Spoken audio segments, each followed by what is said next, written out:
along to the next instalment of our Landlord Digital Lives January content campaign. It's a collaboration in association with our friends and partners at Landlord, and we are talking to landlords and PropTech providers and industry commentators about the benefits of adopting digital technology. And today I am delighted to be joined by somebody who I consider PropTech royalty. I'm going to call him Mr. PropTech, actually. It's Andrew Stanton. And Andrew, I've so been looking forward to our call because you're so embedded in the whole UK PropTech scene. Tell us a little bit about yourself and what you do. Yeah, okay. So my background is I was in agency for 32 years. So I was an estate agent, ran some rental agencies as well. Was a landlord myself in 1989. Then I retired 4 years ago. I got into PropTech, didn't even know what it was. Obviously, PropTech is technology in the property sector to drive efficiencies in everything that agents and anyone associate. Well, it's not just agents, it's anyone who does property, from building it to living in it to renting it, all the different sectors. And all of a sudden I found that I was a middle-aged guy thrown into a digital world, and I thought this is pretty bewildering. So I spent my time going to see owners of tech companies. I met over 200 in about a year and a half, and I said, what are you up to? What are you doing? What solutions are you providing? And I've just been sharing that with lots of people, and all of a sudden people by their hundreds have been coming to me and saying, oh, you seem to know a lot about this. How can you help me? And that's kind of what I do. I'm a big advocate. I've set up a company called PropTech PR, which is property technology, public relations, because it's just to get the message out there. I'm not a reseller. I don't sell items. I won't come on and say, right, they're great, buy this. I will say, you've got a problem. There are lots of solutions. Here are some companies who might help you, but do things in a different way. Move away from using bits of paper and a biro. Because I did that for decades and decades, and probably I still would, unless 4 years ago I got into learning about using technology. Fantastic, amazing credentials. And, you know, as I said, you're very, very embedded into the PropTech scene, and you've seen it develop over the years. And I'm sure you'll agree with me that particularly in agency, estate agents, letting agents have been very resistant to change, quite slow to uptake digital tools. And I'm sure you'll also agree that COVID-19 and all the challenges that placed on business, particularly during the first lockdown when the market was closed, it's definitely accelerated the uptake of digital tools. And I'm imagining that your phone is ringing now more than ever. Yeah, I mean, what people must realise is they say that the real estate sector is worth about $6.5 billion. The PropTech industry in the UK is worth the same.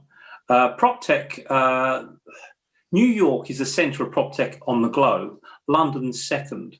So we're very well placed if we ever get out of the situation we're in, and we push forward, and the economy, does what it's meant to do, to kind of lead the world on this. So what excites me is in May, well, we had the lockdown in March, but in May, a lot of people realised, oh, I can't now transact business. I better do something about it.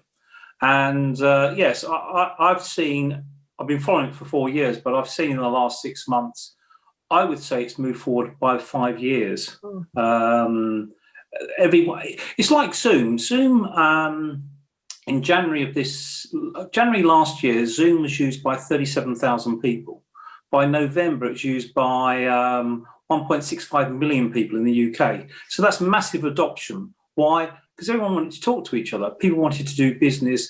People needed a new way of doing things. But I don't think, we're obviously on a call now, video conferencing. I've been doing video conferencing for years, but now it's a mainstay. Everybody uses it. It's communication. Absolutely, indeed. Yeah. And it's incredible how the PropTech world provided solutions during lockdown. And, we've seen things like digital viewings, We've seen digital keys to access properties remotely. These products really came into their own. And I think anybody that's thinking that it's going to go back to how it was prior to COVID, I think they're rather misguided. Do you agree that it's changed irrevocably? Yeah, I think totally. I was talking to Ian McKenzie, so he's CEO of the Guild. What's important about him, he's got 800 independent agents under his belt who looks after. They probably look after him a little bit. But just on the viewings, they worked out that their viewings, they were 14 viewings was becoming a let or a sale. Because of virtual viewings and all the rest of it, the ratio is now 4 viewings becomes a sale or a let. So that economy, is massive. Obviously, less people doing less things. But the other side of it is the buyers and the renters, they are tech savvy. And I think for a long, long time, agents have had this power where we're in the driving seat, we know what's going on. What they've got to realise is that people with a mobile phone in their hand probably are even ahead of the agent they're talking to. And they also expect things to be done like Amazon quickly. I click a button, tomorrow it's here. And even if you're a private landlord, you've now got to understand that people who are in your properties live in this world. So when they've got a problem, the boiler's on the blink, it's being sorted tomorrow. If you're not equipped to do that, then you're a bad landlord. Obviously you're not, but their perception is, I can get something from Amazon tomorrow, so why can't I have my boiler fixed now? And, it's all these channels of communication. You talked earlier about adoption. I've been reading lots of posts for a long time, and every year people are sort of predicting, oh yeah, technology will do it this year, we'll move forward. But now people are working from home. I think significantly people can realize that, technology just aids us. It does not slow us down. It doesn't take our jobs away from us. If anything, it facilitates our lives. So why don't we make things easier for ourselves? That's the big thing that comes out of it for me.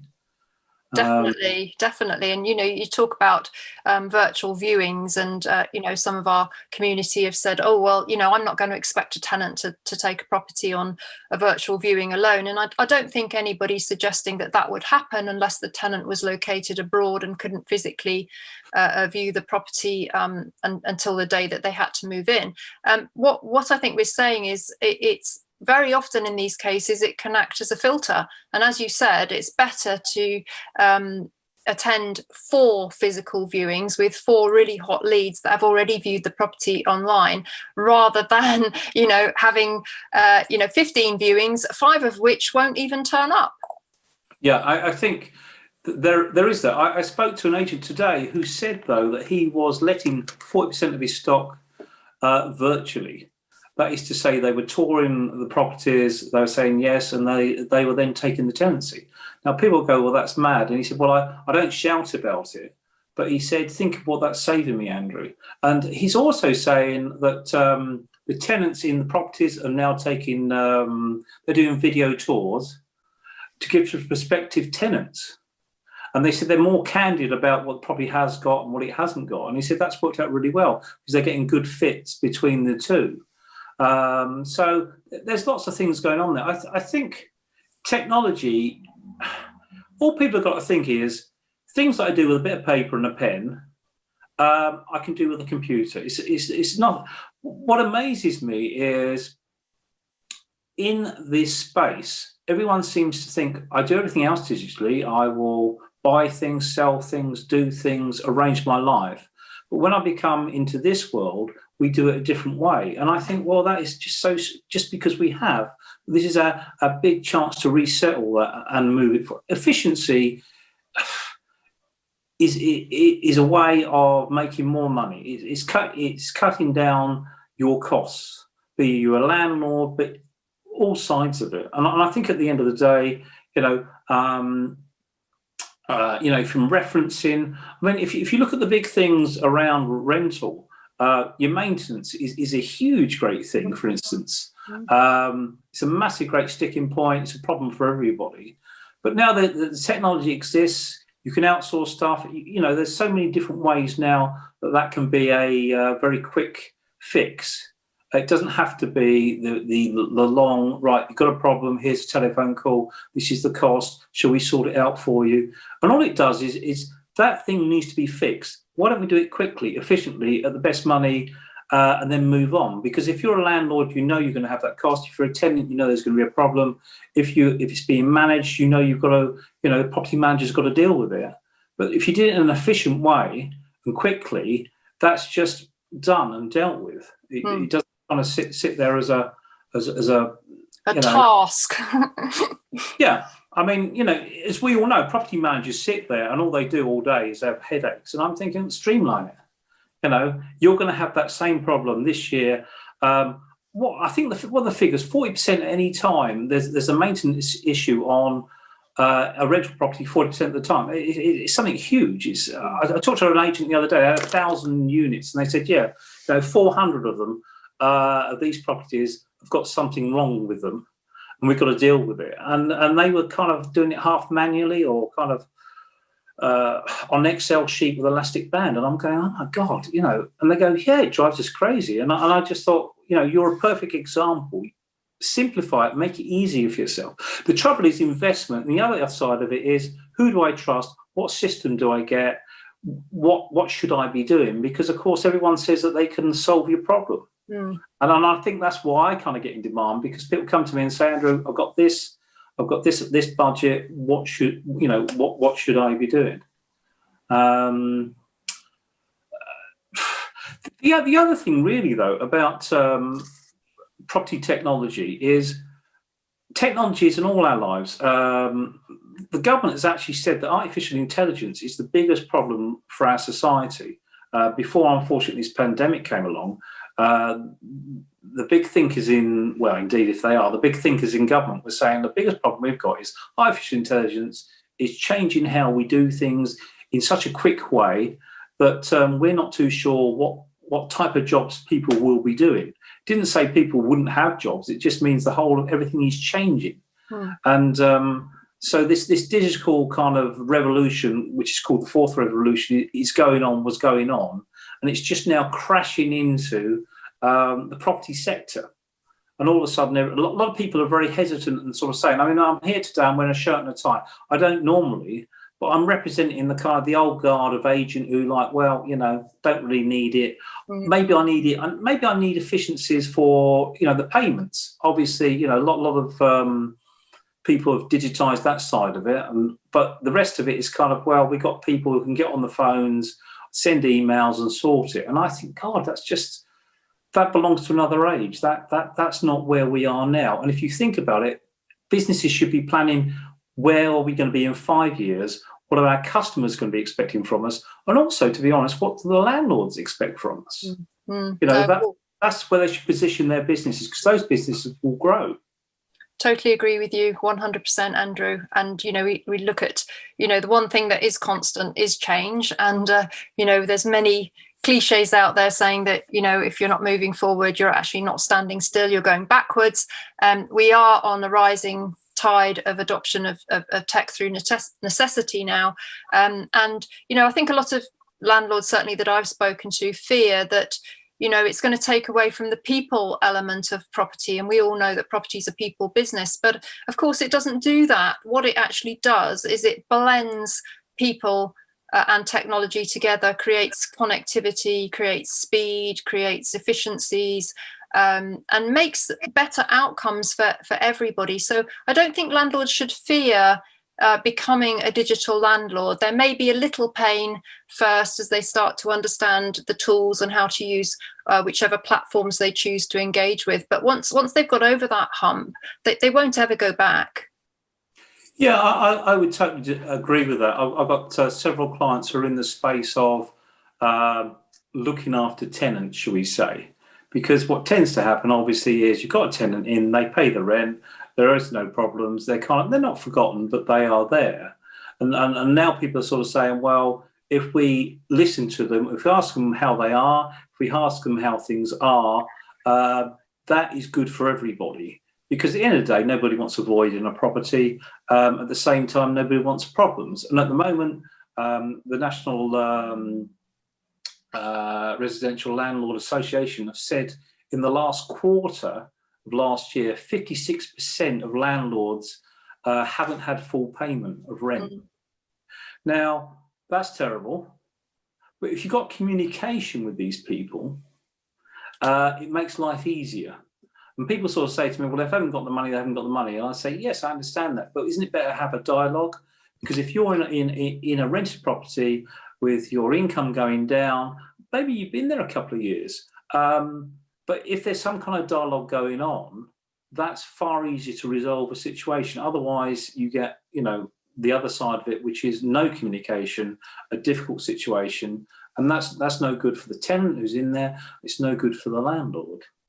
And this is what, nobody gets on a phone call anymore. So I'm sort of thinking everyone is, when I try and connect with a client, for instance, I sort of think, well, I've sent that within 3 seconds.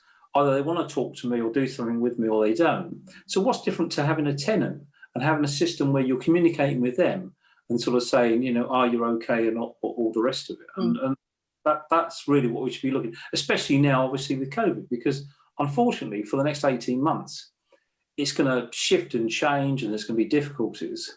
So if you can streamline your processes and your communication processes, I would say is key. At least you know what's going on, especially if you've got a portfolio, you need to know what's going on so you can plan around that. Yeah, of course. And there's, a big part of that is also kind of risk mitigation as well. There's digital tools that help with compliance, which is obviously a legal issue for landlords. They have to adhere to, I think it's over 180 government statutes and regulations. Yep. If they're self-managing, it's very easy to let a gas safety certificate or something just slip through the net, just quite from being human and having a mistake. So these tools, they've got your back essentially in so many ways, because it's all automated, it's all updates, notifications, it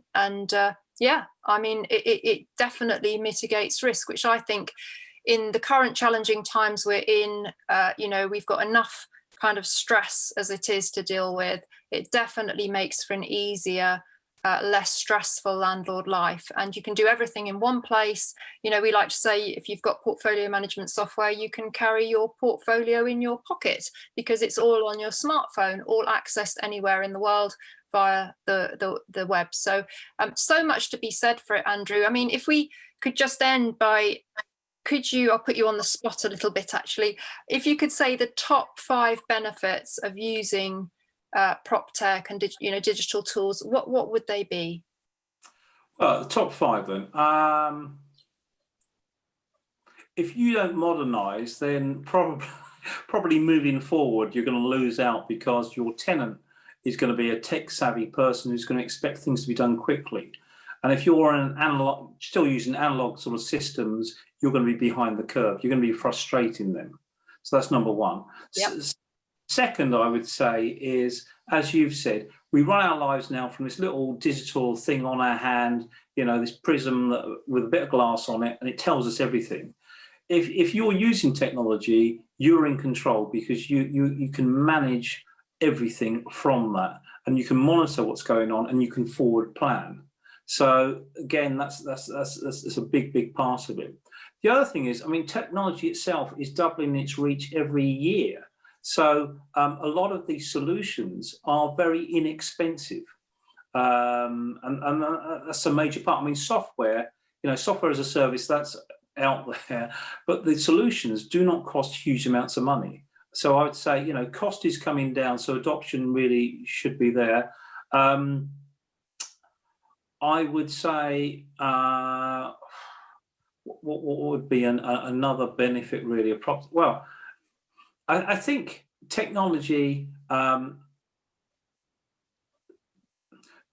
2017, lots of companies came along and said, okay, we're going to invent things, solutions for things. That has now matured here in this country. And what we're now seeing is a lot of people are saying, right, these are the key rocks, these are the problems. So it's maintenance, it's credit referencing, it's tenancy checks, You know, you mentioned documentation, having all your documentation together, making sure you've got the right documentation at the right time.